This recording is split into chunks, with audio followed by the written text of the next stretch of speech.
170 mobile नष्ट किए, लेकिन जो डिजिटल ट्रेल है वो कहीं ना कहीं से मिल जाती है। कुछ भी कर लीजिए, सिम तोड़ दीजिए। तो ईश्वर करे कि ऐसा ही सामर्थ्य कि 170 मोबाइल आप सब खरीद सकें, परमेश्वर आप सबको दें। तोड़ने के लिए नहीं, सुरक्षित रखने के लिए या बांट देने के लिए। मैं देख रहा हूँ माननीय भारत भूषण सामा जी भी दिखाई दिए थे, वो भी यहाँ मौजूद हैं। और अनेक प्रतिष्ठित महानुभाव हैं जिनके नाम विकास जी हैं, जिनके नाम में अगर नाम न जानने के कारण या भूल जाने के कारण नहीं बोल पा रहा हूँ, वे सभी प्रतिष्ठित महानुभाव और इस होली मिलन में उपस्थित सभी सुपुत्र श्रोतागण। एक चित्रकार जो बहुत प्रसिद्ध हो गया था, जिसकी तस्वीरें लोग बड़ी ऊंची कीमत पर खरीदते थे और अपने घरों की दीवारों की शोभा बढ़ाते थे, जिसकी कला की बड़ी प्रशंसा होती थी, जब वो अपने जीवन के उत्तरार्ध में था, जब उसकी कला पूरी तरह मंच चुकी थी, परिपक्व हो चुकी थी, 60-65 वर्ष की आयु ऐसी होती है जब आदमी अपने व्यवसाय के और अपनी कला के शिखर पर पहुंच जाता है। प्रसिद्धि भी बहुत हो जाती है, उसके अंदर अगर कोई गुण है तो उसकी ख्याति दूर दूर तक थी, बहुत कुछ उसने अर्जित कर लिया था। तब उसके मन में ये इच्छा जगी कि मैं दुनिया की सबसे सुंदर तस्वीर बनाऊं, सबसे सुंदर तस्वीर। तो सबसे सुंदर तस्वीर बनाने के लिए ये तो स्पष्ट हो कि दुनिया में सबसे सुंदर चीज क्या है, जिसको मॉडल बनाकर वो उसकी तस्वीर रच सके। तो सबसे सुंदर चीज क्या है, तो बताइए क्या है आपके विचार से?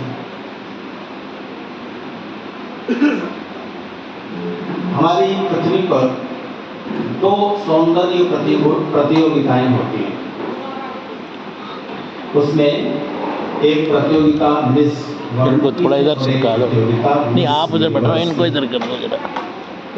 तो उसमें बहुत सी लड़कियां जो अपने को सुंदर मानती हैं, समझती हैं, वो उसमें हिस्सा लेती हैं और उनमें से कोई 3 चुनी जाती हैं। ये सबसे ज्यादा सुंदर, ये दूसरे नंबर पर, ये तीसरे नंबर पर।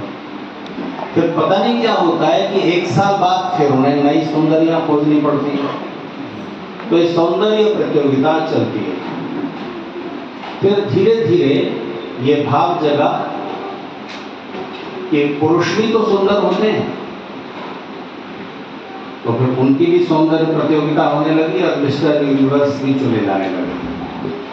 उनकी शक्ल सूरत वगैरह नंबर 2 पर रखी जाती है, उनके मसल्स और उनके शरीर का जो सौष्ठव है वो सुंदरता के प्रतिमान में गिना जाता है।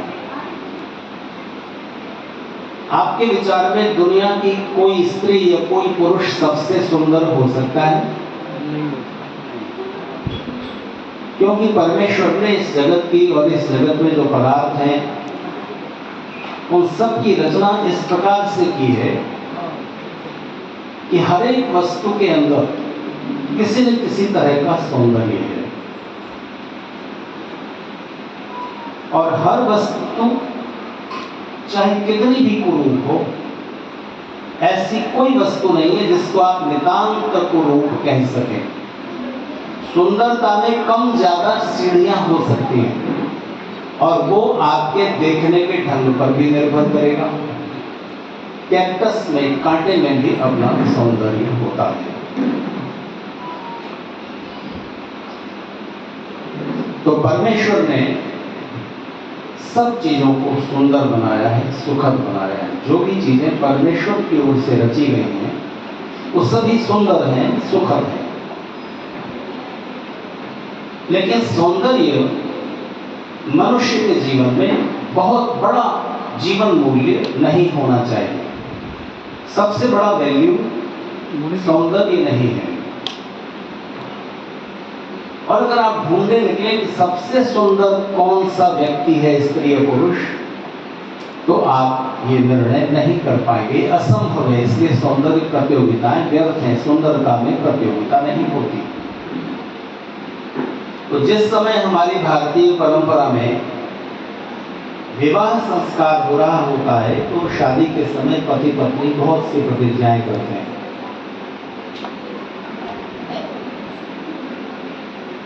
तो उनमें जो आखिरी प्रतिज्ञाएं हैं, आखिरी 2 प्रतिज्ञाएं बहुत बहुत महत्वपूर्ण हैं। उनमें से जो आखिरी 2 प्रतिज्ञाओं में से एक प्रतिज्ञा का भाव मैं इस प्रसंग से जोड़ते हुए अपनी बात आगे बढ़ाऊं। बताइए, पति पत्नी में प्रेम की शुरुआत किस वजह से होती है? नहीं, वो तो बहुत बाद में आती है। प्रेम की शुरुआत एक पति पत्नी ने एक दूसरे को, युवक युवती ने पसंद किया है और अब वो विवाह के बंधन में बंध रहे हैं। तो उनमें प्रेम की शुरुआत किस वजह से होती है? प्रेम की शुरुआत होती है एक दूसरे में जो बातें अच्छी लगी, पसंद आई, सुंदर दिखी, उनमें उनकी वजह से प्रेम शुरू होता है। और वो वेद मंत्र, वो 6 मंत्रों का एक ग्रुप है।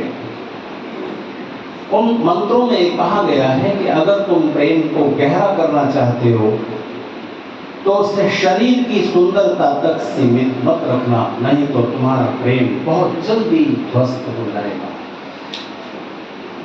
प्रेम को गहरे तल पर ले जाना है तो उसके लिए सबसे जरूरी ये संकल्प है कि शुरुआत तो हुई है प्रेम की, एक दूसरे में जो बातें अच्छी लगी, पसंद आई, सुंदर दिखी, उनकी वजह से प्रेम प्रारंभ हो रहा है। और प्रेम परमानेंट हो, प्रेम हमेशा बना रहे, इसके लिए ये संकल्प चाहिए दोनों के मन में कि आगे चलकर एक दूसरे में जो बातें अच्छी नहीं लगेंगी, पसंद नहीं आएंगी, सुंदर नहीं दिखेंगी, शरीर में, बोलचाल में, व्यवहार में, परिवार में, फैमिली बैकग्राउंड, कहीं भी जो बातें सुंदर नहीं दिखेंगी उनको अगर सुधारा जा सकता होगा तो जरूर सुधारना। अगर नहीं सुधारा जा सकता, कोई चीज पर्सनालिटी का या सर्कमस्टांसेस का, परिस्थिति का हिस्सा बन चुकी है, उसको नहीं हटाया जा सकता, नहीं सुधारा जा सकता, तो प्रेम की जरूरी शर्त ये है कि आप सारी जो जीवन साथी है, पति या पत्नी, उसकी सारी कमियों कमजोरियों के साथ विद ऑल अगलीनेसेस आप एक दूसरे को स्वीकार करें। और वहां ये कहा जाता है कि देखो, अगर ये प्रतिज्ञा नहीं करनी हो तो सोच लो, अभी सोच लो, थोड़ा सा समय है, पीछे वाली प्रतिज्ञाएं अपने आप बेकार हो जाएंगी, कैंसिल हो जाएंगी, लास्ट चांस। अब आप लोग जो विवाहित लोग यहाँ बैठे हैं, देख रहा हूँ आप में से ज्यादातर वो हैं जिनकी शादी को कम से कम 10, 20, 30 साल बीत चुके हैं। तो इतने समय के साथ में प्रेम उस गहरे स्तर पर पहुंच जाना चाहिए जहां पर शारीरिक सुंदरता छोटी चीज रह जाए। तो जब मुझे विवाह संस्कार कराने का कभी मौका मिलता है, वो कभी कभी मिलता है, क्योंकि मैं विवाह संस्कार कराने के लिए मुश्किल से हाँ कहता हूँ, क्योंकि हिंदू समाज में शादी के समय नाचना गाना, फोटोग्राफी, खाना पीना, अच्छे कपड़े पहनना, इस सब को इतना विस्तार दिया है कि वो सब करने के बाद जो सबसे रद्दी समय बच जाता है आखिरकार रात के 1-2 बजे का, तब वर वधू और जो भी घर के नजदीक के रिश्तेदार होते हैं उनको बुलाकर बैठा दिया जाता है कि लीजिए अब संस्कार होगा। सबको तो नींद आ रही, कितनी भी अच्छी बात हो, लेकिन वर वधू और सब लोग अंदर अंदर ये चाह रहे होते हैं कि पंडित जी कब जल्दी खत्म करें। ठीक बात है ना? तो शादी के इतने वर्ष बीत गए, कोई एक प्रतिज्ञा बताओ जो अभी मैंने बताई उसको छोड़ के, जो आपको याद हो। नहीं है ना? क्योंकि प्रतिज्ञाएं कोई पंडित जी बताते ही नहीं।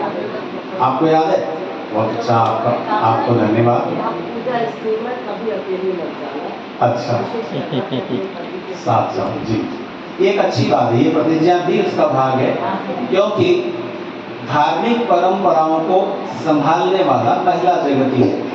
अगर स्त्रियां परंपराओं को याद न रखें और उनको आगे बढ़ाने के लिए, उनको कंटिन्यू करने के लिए आग्रह न करें, धार्मिक परंपराएं खास तौर से, और पतियों को धार्मिक कार्यों में बलपूर्वक जबरदस्ती साथ लाने की कोशिश न करें, तो धर्म पृथ्वी पर बहुत दूर तक नहीं चल पाएगा। लेकिन जो विवाह संस्कार की, जिनसे पति पत्नी के जीवन में सौंदर्य उतरेगा, प्रेम गहरा होगा, परिवार में आपस में जुड़ाव बना रहेगा, वो चीजें मन की गहराई तक, सब कॉन्शियस तक पहुंचे, इसके लिए वो प्रतिज्ञाएं बहुत जरूरी है। प्रतिज्ञाएं नहीं, वो रिचुअल्स भी जो उस समय की जा रही है। बताइए, अग्नि के चारों ओर क्यों घूमें? कभी पूछा हिंदू? कोई किसी हिंदू ने आज तक ये सवाल नहीं पूछा कि जी क्यों घूम रहे हैं आपके चारों ओर? पानी के चारों ओर घूम लें, खंबे के चारों ओर घूम लें, और घूमे क्यों? 7 बार क्यों? कहीं कहीं 4 बार की परंपरा है। क्यों घूमे? क्या हमारे ऋषि पागल थे कि उन्होंने बस ये निश्चित कर दिया कि बेटा जब जब शादी करो अग्नि के चारों ओर घूमते रहना? क्यों? तो देखिए, एक सामान्य हिंदू में और आर्य समाज से जुड़े हुए हिंदू में क्या अंतर है? आर्य समाजी कोई हिंदू समाज से बाहर तो है नहीं, ठीक है ना? सामाजिक तौर पर तो देखो, जो ब्राह्मण आर्य समाजी है, शादी कहाँ करेंगे? ब्राह्मणों में। जो वैश्य कहाँ करेंगे? वैश्यों में। जो कायस्थ है वहाँ करेंगे, कायस्थों में, ठीक है ना? जाट जाटों में, यादव यादवों में। तो हिंदू समाज जिस जाति समुदायों में बटा हुआ है, तो आर्य समाजी भी वही तो है ना। पर फर्क क्या है? फर्क यह है कि जो भी व्यक्ति आर्य समाज से जुड़ जाता है, हिंदू ही जुड़ता है, मुसलमान ईसाई तो आते नहीं, उसके अंदर एक जिज्ञासा जाग जाती है, क्यूरियोसिटी, क्यों, किस लिए कर रहे हैं? अच्छा बताओ, मांग में सिंदूर क्यों कर रही शादी के बाद? तो विदेशों में जो महिलाएं रहती हैं, जब लाल रंग भरकर बालों में वो अपने ऑफिस वगैरह जाने लगती हैं, तो हर जगह उनसे सवाल पूछा जाता है, व्हाट इज दिस? बोलते हैं शादीशुदा होने की पहचान है। तो आपके हस्बैंड के बालों में क्यों नहीं? अगर ये इस बात की पहचान है कि भैया हाउसफुल है, यहाँ कोई वैकेंसी नहीं है, यहाँ शादी हो चुकी है, तो भाई पुरुषों को भी कोई ऐसा ही चिन्ह धारण करना चाहिए। एक बात गहरी है। तो मैं आपके परिवार में, कुलश्रेष्ठ परिवार में आज उपस्थित हुआ हूँ। इसके पीछे एक कारण ये भी है कि मैंने, हमारी माननीय सुमन कुलश्रेष्ठ जी ने मुझे याद दिलाया कि उनके परिवार में एक विवाह, उनकी भतीजी के विवाह संस्कार कराने के लिए मैं आया था। उनकी समधिन होती है प्रीति कुलश्रेष्ठ गुड़गांव में। तो गुड़गांव में मेरे व्याख्यान होते रहते हैं हर वर्ष मई के महीने में, तो वो वहाँ आती हैं, तो उन्होंने मुझे वहाँ बुलाया। बेटा ट्रे ले लो, सब अपने आप ले लेंगे। हाँ यही रख दो, यही रख दो, बस। तो उन्होंने मुझे याद दिलाया। तो ये एक बड़ा कारण है कि उन्होंने मुझे आज के इस होली मिलन समारोह में आने के लिए आग्रह किया। फिर उन्होंने कि मैं आऊं, इसके लिए अश्विनी दुबे जी से कहवाया, फिर प्रीति कुलश्रेष्ठ से ही फोन करवाया। पर असली बात यह है कि वर्ष भर में जितने भी हिंदू समाज में त्योहार आते हैं, मैं उन सब में एका में नहीं होता, अपने घर पर नहीं होता। केवल होली है जब मैं घर पर होता हूँ। तो एका में जो लोग मुझे जानते हैं, उनको भी पता है कि होली पर घर पर होंगे, तो मिलने आते हैं वो भी। एका शहर के लोगों का सिलसिला लगा रहता है गुरुकुल में आने का। मुझे भी कई लोगों के जाना पड़ता है जो मेरे लिए आदरणीय हैं, पिताजी के समय से जिन परिवारों से रिश्ते हैं। तो इस कारण होली के बाद मुझे आना थोड़ा मुश्किल तो लगता था। लेकिन अश्विनी दुबे जी में कुछ ऐसा आर्ट है कि जिस भी आर्य जगत के किसी विद्वान को, गायक को, किसी को बुलाना चाहें तो कुछ कुछ करके बुला लेते हैं। फिर प्रीति कुलश्रेष्ठ जी का भी फोन था, तो मैं आपके बीच उपस्थित होऊंगा। एक बात मैं कहना चाहूँगा कि मैंने माननीय सुमन कुलश्रेष्ठ जी से पूछा कि इस परिवार में आकर ही आपको आर्य समाज का माहौल मिला है या मायके से भी आपके परिवार में आर्य समाज की धारणा थी? तो उन्होंने कहा कि नहीं, लेकिन इतना जरूर है कि मेरी माताजी दादी जी बहुत धार्मिक थी, सत्संग में, मंदिर में और जाना और ये सब धार्मिक संस्कार उनके दिए हुए हैं। तो मुख्य बात यही है। इस होली मिलन समारोह में, बहुत सारे होली मिलन समारोह में जाना पड़ता है मुझे, एटा में भी, तो वहां पर बस आना जाना, खाना पीना, गुलाल लगा लेना और सौंफ इलायची वगैरह रखा होता है, खा लेना और अपने अपने परिचितों से मिल लेना। सबसे परिचय तो नहीं हो पाता है, लेकिन पता चला कि माननीय प्रदीप कुलश्रेष्ठ जी के दादाजी ने ये परंपरा शुरू की थी कि होली के अगले दिन, पड़वा के दूसरे दिन रोज को सब लोगों को एक जगह इकट्ठा किया जाए और उसको एक, उसमें, क्योंकि जीवन को सुखद बनाने के लिए बहुत सारे रंग चाहिए और उन सारे रंगों में एक रंग ईश्वर प्रार्थना का, आध्यात्मिकता का भी है। उसके बिना जीवन का कैनवास पूरी तरह भरता नहीं है। और महिलाओं को तो रंग बहुत पसंद है। दुनिया भर की महिलाओं की सबसे बड़ी प्रॉब्लम क्या है जानते हैं आप? दुनिया भर की महिलाओं की सबसे बड़ी प्रॉब्लम यह है कि किसी भी ड्रेस की दुकान में जाए या प्रसाधन के काम आने वाली कोई भी चीज, तो उनकी सबसे बड़ी प्रॉब्लम है इसी डिजाइन में दूसरा कलर दिखाओ या इसी कलर में दूसरी डिजाइन बताओ। अब ये दोनों चीजें एक साथ हो जाए तो शॉपिंग पूरी हो। एक महिला तो वोट डालने के लिए पहुंची तो जो इलेक्शन ऑफिसर था वो बेहोश हो गया, क्योंकि वोट डालने के लिए जब जाते हैं तो एक काली स्याही लगा दी जाती है नाखून पर। तो उन्होंने जब वो लगाने लगा तो उन्होंने हाथ पीछे किए, कहा और कोई कलर नहीं है। अब बेचारा इलेक्शन ऑफिसर और कोई कलर कहाँ से लाए? अरे नाखून पर इतनी अच्छी नेल पॉलिश की हुई है। अब नेल पॉलिश नाखूनों के रंग को और ज्यादा गहरा करने के लिए होती थी, अब तो साड़ी के रंग की है, जैसी साड़ी पहनी वैसा नेल पॉलिश।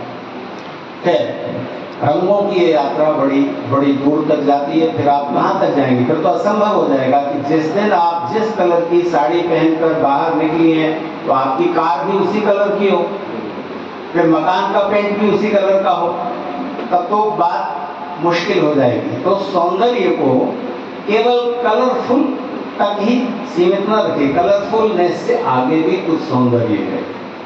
आपको पता है नेत्रहीन लोग सपने देखते हैं कि नहीं? उनके सपनों में रंग नहीं होते, चित्र भी नहीं होते, ध्वनि होती है। एक ही सेंस छीनी है ना ईश्वर ने, और बहुत सारी सेंसेस, 5 ज्ञानेंद्रियों में से 4 तो सब, उन 4 से जुड़ा हुआ शब्द है, स्पर्श है, रूप नहीं है, रस है, गंध है, तो उन सबके जुड़े स्वप्न उनके भी होते हैं। और मैं तो ये मानता हूं कि जरूर चित्र भी कभी कभी आता होगा, क्योंकि सारे सपने याद नहीं रहते हैं। पूर्व जन्म में तो नेत्र थे ना, पूर्व जन्म है, पूर्व जन्म और पुनर्जन्म का अस्तित्व है। इसको प्रूव करने के लिए मेरे पास 50 फैक्ट और लॉजिक है, साइंटिफिक फैक्ट, फिलोसॉफिकल रीजन। वो आपसे नहीं कहूँगा, क्योंकि आज मेरी चर्चा की जो विषय वस्तु है वो कुछ अलग है।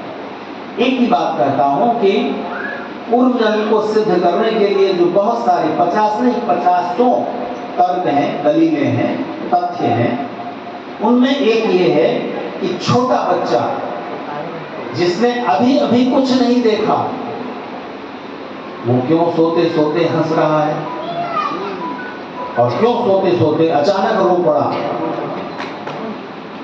तो माताएं कहती है कि सपना देखा कोई डरावना, इसलिए जाग गया, नींद टूट गई। तो अभी तो उसने कुछ देखा ही नहीं, क्योंकि साइकोलॉजी ये बोलती है और वैज्ञानिक ये बताते हैं कि अगर हमने कुछ नहीं देखा तो हम सपने नहीं देख सकते। आप सपना क्यों देखते हैं और कैसे देखते हैं कि आपने शेर देखा है और आदमी भी देखा है, तो आप सपने में अपनी कल्पना से, इमेजिनेशन से ऐसा एक जानवर क्रिएट कर लेंगे जिसका सिर शेर जैसा हो और बाकी शरीर आदमी जैसा, या बाकी शरीर शेर जैसा और सिर आदमी जैसा, कुछ भी कल्पना करके आप सपने में ऐसा जानवर देख सकते हो जो रियलिटी में नहीं है। लेकिन अगर ना शेर देखा ना आदमी देखा तब आप उसको कल्पित नहीं कर सकते। तो